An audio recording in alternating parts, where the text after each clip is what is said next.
some coaches across college football are thinking about canceling their spring games now because they feel it's basically just a showcase for other schools to look at your team and say, "Hey, I like that kid." You'll get in contact with them, and get in contact with the people that he know. Tell them to hit the portal. We gonna hit them up, and basically goes from there. And from your perspective, with you working with so many guys, being a former collegiate athlete yourself, just what are your thoughts on that? Do you feel like we're headed into that direction? Just based on how the portal is and how everything is going on in today's era of college football. If a player leaves, he wasn't yours in the first place. That's like business, man. That's it. If your girl cheat on you and she told you, she said, "Baby, I need you to spend some time with me. Baby, take me out to eat. Baby, I want to go on a walk. Can we? Baby, I ain't got time. I'm working." Well, I'm gonna tell you what my dad used to tell me. It's a cat named Jody that ain't got no job and he got plenty of time. That's his girl. So if you're not handling your business as a coach and as a staff, and if they leave, that's on you. You got to keep your players. What it's not if it's just money, man, let them boys go. They weren't yours in the first place. If they were money hungry, that's what it was. But you want kids that are loyal. You want kids that are going to be here for the long haul. You want kids that want to be developed and got a chip on their shoulder, not an entitled, money hungry prick. That ain't what I want. So if you take your girl to the club and she get tough, she wasn't yours from the get go. That Sorry. yeah, for sure. I definitely get your analogy on it. Now that you think about it from that perspective, in terms of you building your roster, hopefully get guys that can't be tampered with. They're not going to be tempted by the NIL money or the other school, because that's kind of like what every school is hoping that they get those loyal guys, because that exactly is what you're going to need in this new era of college football. You're going to need these guys to buy into your program, to be loyal, because they're going to be always tempted by other schools. And like I know, Mike, there are several back channels to get in contact with anybody that you want to get in contact with when it comes to these players. So from that perspective, I definitely can get where you are coming from. So it will be interesting to see if they actually go towards that. I think some schools are kind of are going to do it. I think it's just going to be inevitable. They're going to change it into the NFL OTA style type of spring practice, and I think it's just going to happen. But like you said, if you can't keep your player, if they're tempted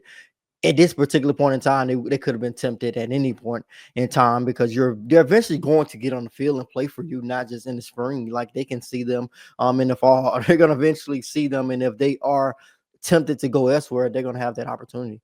So I'm gonna also say this, man. You worried about guys leaving. What are you doing to make sure they stay? You know what I'm saying? Yeah, Like, why do we always gotta we all the kids now, you see the NFL, majority of these guys are not they're going to the league, not developed, man. They're getting cut. The yeah, guys that are dominating the league are older guys. It's kind of like rap music these days. We are our generation, we kind of carrying shit right now. yeah. I just read an article, man, where they are getting rid of all these new kids that are coming fresh out of college. They're firing them within 3 months because, again, you're babying them. I'm giving these kids every opportunity. We don't do tour days no more. Oh, it's dangerous. You signed up to play. Now we're paying these boys. Now we're not practicing them. Like, I got some kids, I got guys that are getting NFL, like we do a draft prep here. Yeah. I got a kid in here told me they are measuring him and they can't go over 80. They can't go above 80% whenever they are practicing. I have an issue with that, man. Like, I really have an issue with that. And it's like we are babying these kids to the point to where they don't know how to think for themselves. Instead of doing everything from them, teach them how to avoid the holes in the road. Don't just say we're gonna put on the helmet, we're gonna put your car. How about I'm gonna teach you how to avoid the bump in the road? Like, we do everything for them. And if you're not doing what you're supposed to do as a coach, they supposed to leave. And if they leave because they're not ready or they're not developed, hey, good riddance. He ain't gonna get developed no way. Yeah, It's which just I like the guess kid. It's like the center we were talking about last week. yeah. He stunk it up the first year. The next year, the boy just won a natty, and he just won center of the. He just got the Yeah. best offensive lineman award. Think about Jalen Hurts. All these fake fans. Yeah. Roll Jalen. Come on now, get out of here, man. You not a real fan for real, man. That y'all sent that boy on his very way. You were the only one throwing them hands up. Oh my God, what is he doing? But now you a Jalen fan. Go kick rocks.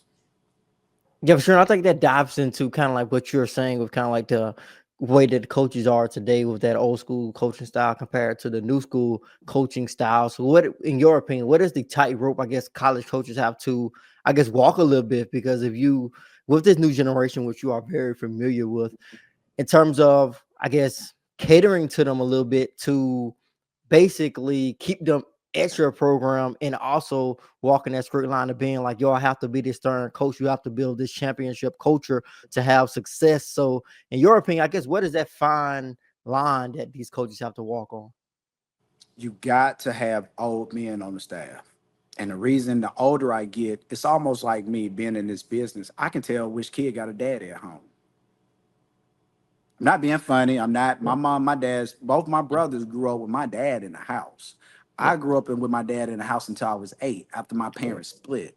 I'm just telling you. So this is not me taking shots at anybody. yeah, But by the age of 7, those patterns are really kind of set in stone yeah. about how a kid is going to conduct himself, how he moves. There was nothing worse than coming home. I'm finna call your daddy. Oh man, you gotta tighten up, man. Mom, I'm sorry. What you bro? I remember the last whooping I got, bro. I got whooped so bad I started cleaning up. You know what I'm saying? These kids don't fear anything. So when you give these kids all this money and I don't give him accountability with it, what am I doing? You need parameters in place. How old are you? If you don't mind me asking, how old are you? I'm 27. You're 27. Yeah. Normally we all have accountability partners, or you have somebody that you have to answer to. We all do. I'm in a mastermind group where I'm the smallest fish in the pond. I may be the most recognized, but we talking big Mhm. bank, little bank. I got the Yeah. smallest bank on there right now. You know what I'm saying? That ain't Yeah. gonna be for long though. Yeah. But I'm just saying, you got to, everybody craves discipline. Everybody needs something that makes you grow. Coach Saban used to always say, he said, you never stay the same. Either I'm getting better or I'm getting worse, but you never stay the same. So if I'm not constantly pushing these kids, I'm not trying to be these kids' friends. You're trying to raise young men. You're trying to raise husbands. You're trying to raise fathers. You're trying to raise productive citizens in society. So there are certain parameters. Be a soldier. Can you take orders? Can you listen? Can you be there on time?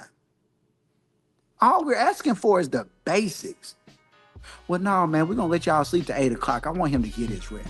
If you don't get your punk ass up,